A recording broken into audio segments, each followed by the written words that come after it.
everyone, and welcome back to another episode of Candid Campbell. We're joined again by the wonderful Dean Campbell himself. So say hello to everyone. It's great to be here again. Oh, great. It's great to have you.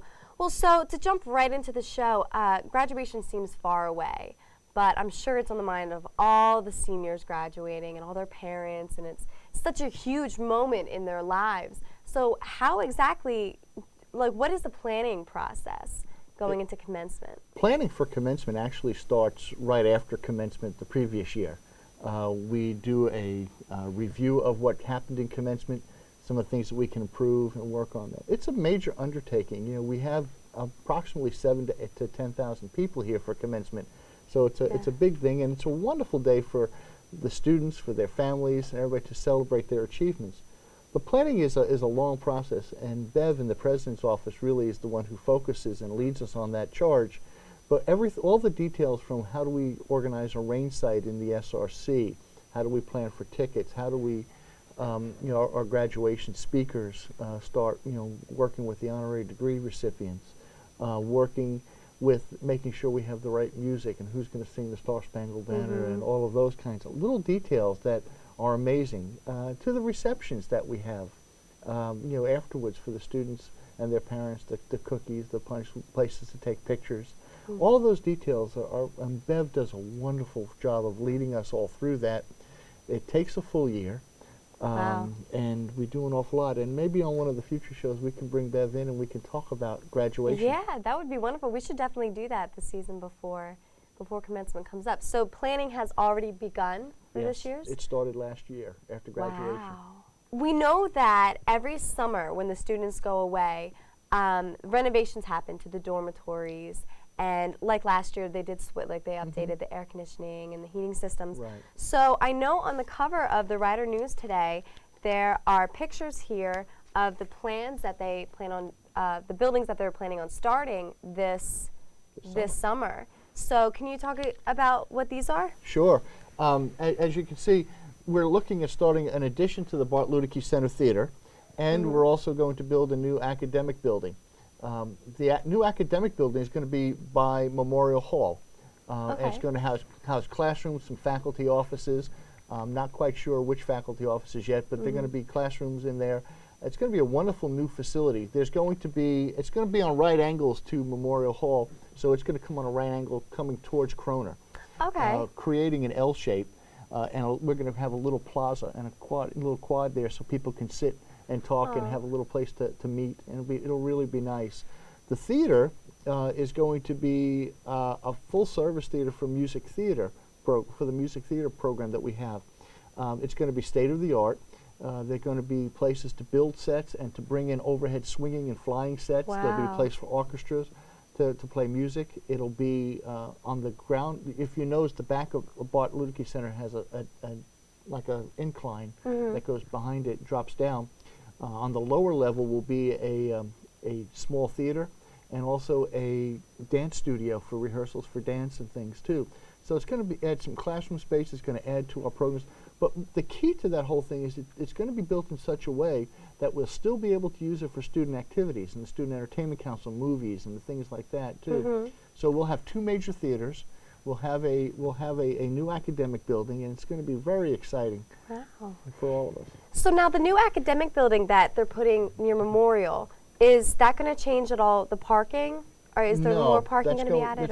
The parking it's going to be on the grassy area. Okay, sitting there now. So that faculty lot right there will remain. We still will have faculty parking there. Okay. It might encroach on a few spaces, but the parking lot will still be there. Okay. Well, so as far as dormitories, are there any major changes there that we can expect this summer? Nothing major for this summer. We're going to, we always do painting. We always do some recarpeting and things like that, but we won't have anything planned as a major renovation this year.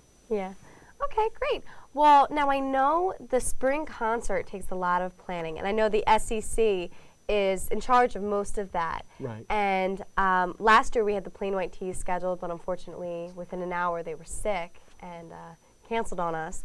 But so now, is there any planning from your end that goes into this spring concert? Well, the Plain White Tease was an unfortunate. They were actually on campus. They tried. They did their warm-up. The lead singer lost his voice, and so it's tough to have a band and sing when the lead singer can't speak. So That's what happened last year. So it was about an hour. We worked to about an hour before the opening act was supposed to come on, and they said they couldn't do it, and so we're sorry about that. There's a lot of planning that goes into that. The money comes from the student activities fees that every student pays. You know, your student government probably has about $850,000 plus to spend on student activities, clubs, organizations. SEC gets a large amount of money for that to do the programs like the concerts and stuff. And a concert is a very costly, because not only do we work through an agent, through an agent that's been working with us for a long time. It helps us identify the acts as they're touring, where we helps us bid on the acts, because we can't always get the act that we want, because there's competitive bidding that goes on. Helps us place the bids, helps us know what's in our price range. And for the most part, a good concert will run anywhere between $60,000 plus to put on by the time you have the staging, the lights, the security, everything that goes on with the concert. So there's an awful lot that happens with the concert, and we're really excited. Now, the students in the SEC do a very good job of surveying and trying to figure out what the students want. That's how I was going to ask, how exactly you pick who. Yeah, that's all done by the Student Entertainment Council, and they survey, and then they have to help students understand, because most students will want the very top acts.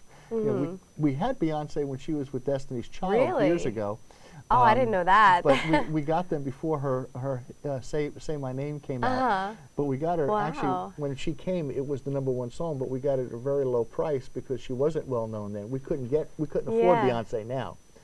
So in the past, we've always had a pretty good idea. We've had Ludacris here, we've had Three Doors Down, we've had some very top names, but we usually find them on the way up or working in that range, but we don't usually get them when they're at the peak, because that would cost, we would need to fill up the Wachovia Center in order to pay for that. I bet that would. So now, with the plans for the new BLC Theater, I know usually the spring concerts happen in the SRC, is that right? So are they going to be then performed in that new theater? No, the BLC Theater is only going to hold 350 seats. Oh, okay. So for a concert, when we get over 1,000 people, we're not going to be able to do it there.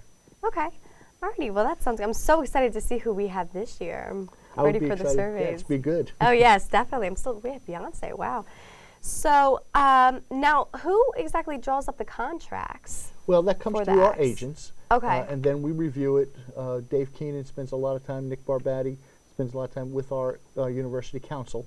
So we review it. And there's always riders on that actors want this, that, and the other thing out. You should know that we always cross out the alcohol parts. But we do have food requirements and things. But our attorneys sort of work with us on that and review the contracts. Okay, great.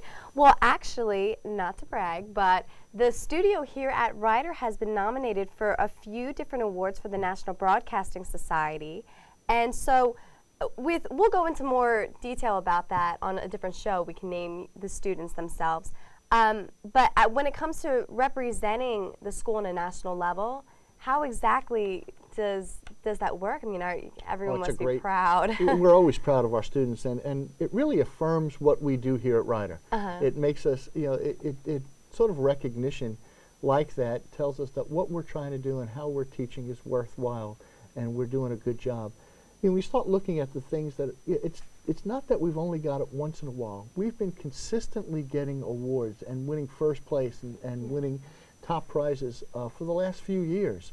So it demonstrates that Rider has a very, very good communications department, and that our students are outstanding students. And really, it's proud for the students.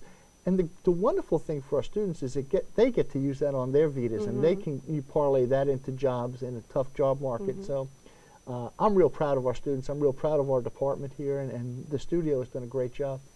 Well, great. Well, speaking of being proud of the students, the men's basketball team recently advanced to 5th in their conference last week. So how exactly do you think the wins affect the morale on campus? Oh, the morale. Well, basketball is a big part of our campus and our student spirit on campus. When you start seeing how we pack the house in the alumni gym, and the Bronx Zoo goes crazy. It really is fun. People talk about it. When we advance on to the MAC championships and we start doing well there, the students get very, very excited, and it's a sense of pride for everyone.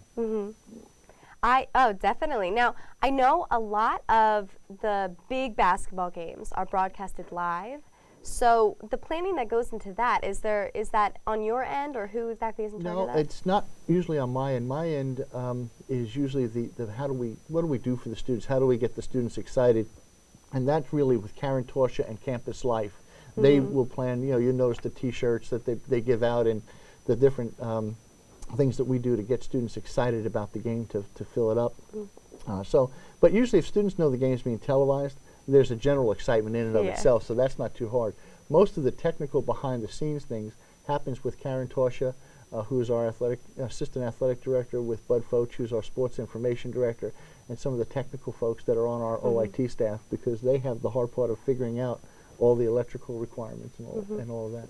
So with the Midnight Madness and those kind of celebrations, is any of that planning, is that all done by the same people? That's done, that comes out of the Karen Torsha's office. Okay. But it's very, very, you know that our emerging leaders actually do all the decorations of that, our first-year emerging leaders, and the program is planned with Campus Life, and Jamil Mosley has been the MC for years. Yeah. And so we're very much in partnership with athletics in student life.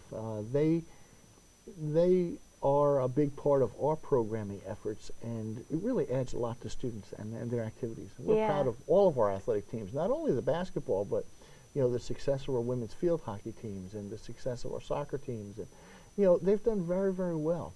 And looking forward to baseball and softball. Yes, I am too. I'm looking forward to the rest of the basketball season as well. Well, and you know that wrestling has always been a top 25 team. I've been a few of the matches. They're pretty exciting. So, okay, well, thank you so much. That's all the time we have again for this week, but thank you so much for your time once again. Well, we know you're a busy, busy guy. Well, I love coming here, and I look forward to next week. Oh, great. Me too. Thanks. So tune in next week for the new episode of Candid Campbell. I'm your host, Olivia Hoff. Thank you, guys.